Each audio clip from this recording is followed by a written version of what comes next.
আগের কথা। একটা করত গরিব মা রাখি এবং তার 3 মেয়ে। তাদের নাম ছিল নীরা, তারা আর মীরা। মা মানুষের বাড়িতে কাজ করে সংসার চালাতো, আর 3 বোন খুব সাধারণভাবে জীবনযাপন করে। তাদের বড় বোন নীরা পড়ালেখায় খুবই ভালো, তারা দারুণ বুদ্ধিমতী। আর ছোট বোন মীরা খুব আবেগপ্রবল ও কল্পনা প্রিয়।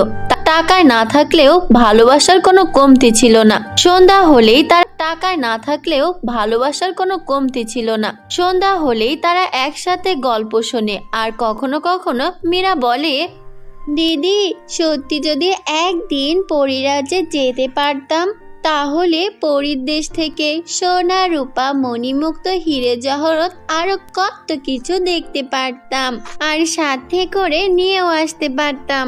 তখন তাদের মা হেসে উঠে বলে, ভালো মনের মেয়েরা একদিন ঠিকই জাদুর রাজ্যে পৌঁছাবে, একদিন তোমাদের ইচ্ছেও পূরণ হবে।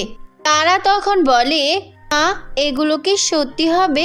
আর এই সব তো রূপকথার গল্পে শোনা যায়, এগুলো তো সেখানেই ভালো লাগে। তখন তাদের মা বলে, এখন আর কোনো কথা না, তোমরা সবাই পড়তে বসো, আর সকালে উঠে আমাকে রান্নার কাজে সাহায্য করে দিও।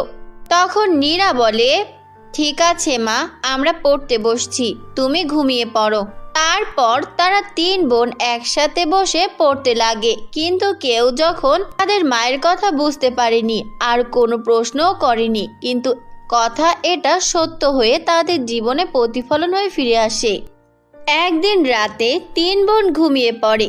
তখন ঘরে পড়ে যায় সোনালি আলোয়। তখন হঠাৎ এক অপূর্ব পরী নীল রঙের ডানা বিশিষ্ট ঝিলমিল করতে করতে সেখানে প্রকট হয়। আর পরী নরম গলায় তাদেরকে বলে, নীরা, তারা, মীরা, আমি পরিরাজ্যের নীলাঞ্জনা পরী, তোমাদের সাহায্য চাই, আমাদের পরিরাজ্যে ভীষণ বিপদ। পরীর কথা শুনে তখন নীরা অবাক হয়ে যায় আর বলে, আপনি পরিরাজ্য থেকে এসেছেন? আমরা তো শুধু গল্পে শুনেছি, আজ বাস্তবে দেখতে পাবো, আমরা কল্পনা করতে পারিনি। তখন তারা বলে, আমরা তো সাধারণ গরিব মেয়ে, তাহলে পরিরাজ্যের বিপদে আমরা কিভাবে সাহায্য করতে পারবো? তখন পরী চিন্তিত হয়ে বলে, শুধু তোমরাই পারবে আমাদের রাজ্যকে বিপদ থেকে মুক্ত করতে, তাই আমি তোমাদের কাছে এসেছি, কারণ তোমরা সৎ ও পরোপকারী। পরীর কথা শুনে তখন 3 বোন বিস্ময়ে তাকায়। পরী তাদের আরো বলে, পরিরাজ্যে এক দুষ্টু পরী কালিন্দী রাজ্যের আলো চুরি করেছে, আর এই আলোই হলো এক জাদুর পাথর, আলোকমণি, যার শক্তি চলে গেছে গোটা রাজ্যে। মীরা তখন ভয় পেয়ে বলে, আমরা কি কালিন্দিনী শক্তিকে পরাস্ত করতে পারবো? আমার তো শুনেই ভয় লাগছে। পরী নীলাঞ্জনা মীরাকে সাহস দিয়ে বলে, তোমরা 3 বোন, যাদের হৃদয়ে ভালোবাসা, সাহস আর ত্যাগ আছে, আর তোমরাই পারো আমাদের রাজ্যকে বাঁচাতে। আমরা আপনার সাথে পরিরাজ্যে যাব, কারণ আমাদের দ্বারা যদি কারোর উপকার হয় তাহলে আমরা প্রস্তুত। তারপর তারা 3 বোন পরীদের সাথে তাদের স্বপ্নময় রাজ্যে পৌঁছে যায়। আর পরিরাজ্যের নাম ছিল পরিলোক। আকাশে উড়ছে সোনালী প্রজাপতি, নদীতে রংধনু, মাছ, আর দূরে ভাসছে প্রাসাদ। তারা সবাই মুগ্ধ হয়ে দেখে, আর তারা চোখ বড় করে বলে, এটা তো আমাদের স্বপ্ন থেকেও সুন্দর, এখানে যদি থেকে যেতে পারতাম তাহলে আমাদের সব দুঃখ কষ্ট দূর হয়ে যেত। তখন নীরা বলে, এ কথা বলিস না, আমাদের একা সুখ দেখলে চলবে না, আমাদের ভুলে গেলে চলবে না, আমরা সবার জন্য লড়তে এসেছি। তখন মীরা বলে, হ্যাঁ আপু, তুমি একদম ঠিক কথা বলেছ। তারপর তারা 3 বোন পরিরাজ্যের সৌন্দর্য উপভোগ করতে লাগলো। তখন সামনে প্রাসাদে তাদের সঙ্গে পরিরানীর দেখা হয়। তিনি তাদের 3 বোনকে দেখে বলে, তোমরা আমাদের সাহায্য করতে সুদূর পৃথিবী থেকে পরিরাজ্যে এসেছো, এতে আমি অনেক খুশি হয়েছি, আর তোমাদের 3টি চ্যালেঞ্জ পেরিয়ে আলো ফিরিয়ে আনতে হবে। তখন নীরা বলে, পরী, আমরা প্রস্তুত। তারপর পরিরানীর কাছ থেকে বিদায় নিয়ে তারা হাঁটতে লাগলো, আর যেতে যেতে প্রবেশ করে এক ঘন সবুজ বনে, যেখানে গাছেরা কথা বলে, পাখিরা গান গায়। এইসব দেখে তারা বলে, বাহ, কত সুন্দর সবুজ সবুজ বন, গাছেরাও কথা বলতে পারে, যা পৃথিবীর মধ্যে দেখা যায় না। তারার কথা শুনে বড় বোন রিনা বলে, সবাই সাবধানে পা ফেলো, সামনে আমাদের বিপদ আসতে পারে। মীরা তখন বলে, ঠিক বলেছ আপু, আমরা চোখ কান খোলা রেখে সামনের দিকে এগিয়ে যাব। এই সব কথা আলোচনার সাথে সাথে হঠাৎ একটি জাদুকরি গাছ কথা বলে ওঠে। গাছটি তখন বলে, তোমাদের কেউ প্রিয় কিছু ত্যাগ না করলে পথ খুলবে না। এখানেই তোমরা চিরকালের জন্য বন্দী হয়ে থাকবে আর কোনোদিন পৃথিবীতে ফিরতে পারবে না। মীরা তখন কাঁপতে কাঁপতে এগিয়ে আসে আর বলে, আমার সব থেকে প্রিয় পুতুলটা, আমি ওটাকে দিয়ে দিচ্ছি। তবুও তুমি আমাদের এখানে বন্দি করো না, আমরা পৃথিবীতে ফিরতে চাই। এই কথার সাথে সাথে তারা আবারও সামনের দিকে এগিয়ে যায় আর মীরার চোখে জল আসে। তখন নীরা তাকে সাহস দিয়ে বলে, তুই অনেক সাহসী মীরা, তোর চোখে জল মানায় না। আমাদের নিজের কথা ভাবলে চলবে না, আমরা সবার জন্য লড়তে এসেছি। তারপর তারা পৌঁছে ভয়ঙ্কর এক নদীর ধারে। নদীর নাম ছিল ভয়ের নদী, যেখানে জলের বদলে ভেসে বেড়ায় প্রতিটা মানুষের গভীর ভয়। তখন পানি থেকে একটা মাছ ভেসে কথা বলতে থাকে, কিন্তু মাছের কথা বলা দেখে নীরা বলে, এই মাছ মায়ার, আর আমরা তার কোনো কথাই শুনবো না। হ্যাঁ আপু, সব সত্যি কথা, চলো আমরা একসাথে পা ফেলি। এই কথা বলে তারা তিন বোন হাত ধরে নদীতে পা রাখে এবং তাদের ভয় দূরে সরে যায় আর তারা তৃতীয় চ্যালেঞ্জে সফল হয়। তারপর তারা আবারও হাঁটতে থাকে আর তারা মায়ের প্রাসাদে গিয়ে পৌঁছে যায়। তখন শুরু হয় বিভ্রান্ত। তারা দেখে তাদের সামনে স্বর্ণ পড়ে আছে। তা দেখে মীরা হেসে উঠে বলে, এ জীবন থাকতেও তো কিছুই চাই না, আমাদের জীবনে এমন সুখ আসবে কোনোদিন। কিন্তু নীরা বুঝে যায় এগুলো অবাস্তব, তাই সে বলে, এটা সব মায়া, এই সুখ থেকে আমরা আলোকমণি ভুলে যাচ্ছি, তোমরা সবাই সাবধানে পথ চলো। তারা তখন চোখ বন্ধ করে বলে, আমি সত্যিকারের আলো চাই, মায়ার আলো নয়, সকল অন্ধকার দূর হয়ে যাক। তারপর তারা চোখ খুলে দেখে সামনে পড়ে থাকা এক বিশাল কালো প্রাসাদ। সেখানে দেখা মিলে দুষ্টু পরী কামিনীর। সে তখন চোখ বড় বড় করে বলে, তোমরা যদি এই প্রাসাদ পেতে চাও তবে নিজেদের হৃদয়ের আলো হারাতে হবে।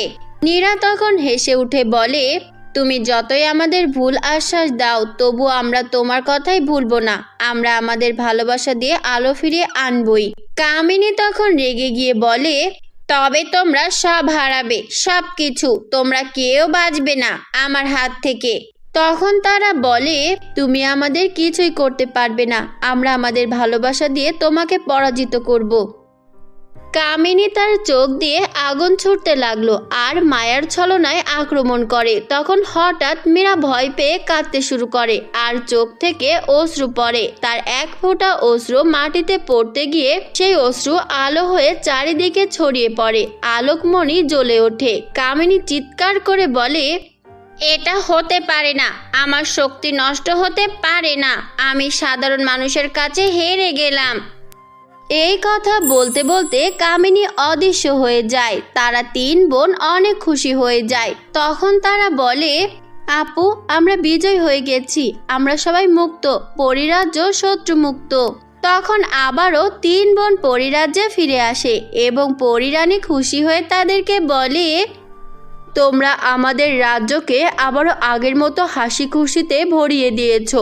পরিরাজ্য আবার আগের তার প্রাণ ফিরে পেয়েছে। তার জন্য তোমরা তিন বোন অনেক পরিশ্রম করেছো, তোমাদেরকে অসংখ্য ধন্যবাদ জানাই। নীরা তখন খুশি হয়ে বলে, আপনাকেও অসংখ্য ধন্যবাদ, কারণ আমাদের মাঝে এত শক্তি আছে তা আমরা কোনোদিনও জানতে পারতাম না যদি আপনি আমাদেরকে না স্মরণ করতেন। তখন নিরঞ্জনা পরী বলে, তোমরা শুধু রাজ্যকেই নয়, নিজেদের জয় করেছো। তোমরা নিজেদের ভালোবাসা জুড়ে কামিনীর মতো মায়াকে শেষ করতে পেরেছো। তাই তোমাদের তিন বোনের জন্য রয়েছে জাদুর কিছু উপহার। এই কথা বলে পরী নিরঞ্জনা সোনার গয়নার প্রকট করে আর বলে, এগুলো তোমাদের পুরস্কার, পৃথিবীতে ফিরে এগুলো তোমাদের সব দুঃখ কষ্ট দূর করে দিবে। তারা তখন হেসে উঠে বলে, আমাদের স্বপ্ন সত্যি হতে চলেছে। আমাদের পরিবারে শান্তি ফিরে আসবে। আমরা আবার স্কুলে যেতে পারবো, নতুন জামা পরতে পারবো, দামি খাবারও কত কিছু খেতে পারবো। তখন মীরা বলে, আর আমরা গ্রামের গরিব দুঃখী মানুষদেরকেও সাহায্য করতে পারবো। তারপর তারা ঘুম থেকে উঠে দেখে নিজের ঘরেই বসে আছে। তারা তখন ভাবছিল সব কি স্বপ্ন। আর সে বলে, আমাদের সোনার কয়েন, গহনা এসব কোথায়? সব কি হারিয়ে গেল? মীরা তখন বলে, বোন, তুই কি পাগল হয়ে গেছিস? এইসব কি কথা বলছিস? কিসের সোনার গহনা? আমরা এসব কবে থেকে পেলাম? এসব আমাদের কবে ছিল যে আজ থাকবে? তখন তারা মন খারাপ করে বলে, আমার স্বপ্ন পূরণ হলো না, স্বপ্নই রয়ে গেল। এই কথা বলে তারা কাঁদতে লাগলো। কিন্তু বিছানার নিচে মেঝেতে পড়ে থাকা এক ঝিলমিল নেকলেস, সোনার কয়েল, গহনায় পড়ে আছে।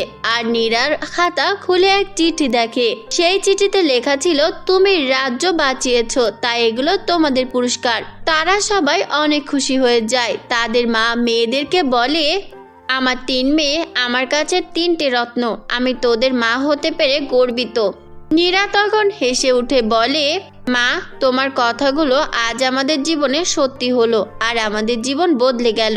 মীরা তখন বলে, আমরা আবারও স্কুলে যেতে পারবো, আমরা গরিবকেও সাহায্য করতে পারবো, আমাদেরকে কেউ আর গরিব বলে হাসাতে পারবে না, আর পরিরাজ্যের গল্প স্কুলে সবাইকে বলতে পারবো। তারপর তারা সোনার কয়েল, গহনাগুলো বিক্রি করে একটা সুন্দর নতুন বাড়ি বানায়। মীরা নতুন জামা, দামি জুতো পরে স্কুলে যায়। তারা মডেলিং ক্লাসে ভর্তি হয়। নীরার ভালো ছেলের সাথে বিয়ে হয়ে যায় এবং তাদের মা অন্যের বাড়িতে কাজ না করে তাদের সবাইকে নিয়ে একসাথে সুখে শান্তিতে হাসি আনন্দে দিন কাটাতে লাগলো।